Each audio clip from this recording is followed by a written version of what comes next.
আমি কিছু মাছ নিলাম, কই মাছ। এখানে আপনি যে কোনো মাছ নিতে পারেন। এখন লবণ দিব পরিমাণ মতন লবণ দিবেন, মাছ অনুযায়ী আর কি আপনি লবণ দিবেন। এখন হলুদের গুঁড়া দিবেন। হলুদের গুঁড়া তো জাস্ট দিতেই হবে, মাস্ট বি, মানে হলুদের গুঁড়াই আপনাকে পরিষ্কার করাবে।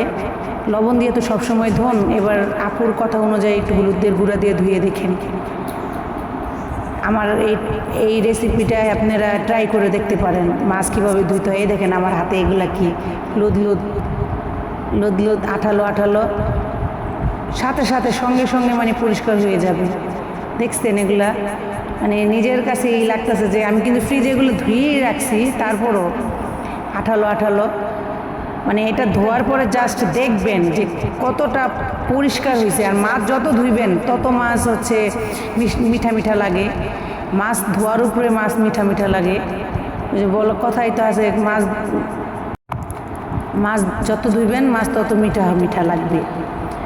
এখন এই দেখেন হাতে কি, মানে আমার এটা ট্রাই করে দেখেন আপনারা যে আপু কি বলছিলাম, একটু ট্রাই করে দেখেন। যে কোনো মাছ, ঘরে যে কোনো মাছ থাকবে। আমি কিন্তু এটা ফ্রিজে রেখেছিলাম, ধুয়েই রাখছিলাম, তারপরও এখন হলুদ আর লবণ দেওয়াতে আর এই দেখেন পানি দিয়ে ধুইতেছি, মানে এত পরিমাণ পরিষ্কার হয়েছে। এটা আপনি ট্রাই না করলে বুঝতে পারবেন না। আপনি বাসায় ট্রাই করে দেখেন যে আপু কি বলছি,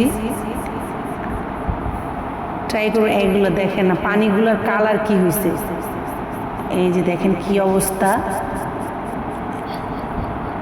এখন আবার আমি মাঝে আমি অনেকবার এই দেখেন আয়নার মতো চকচক করতেছে, চকচক, মানে এত পরিষ্কার হয়েছে, মানে এত পরিষ্কার হয়েছে যেটা বলার মতো না। আপনি নিজে মাছ দিয়ে দেখেন, বাসায় ট্রাই করেন হলুদ দিয়া যে কতটা পরিষ্কার হয়।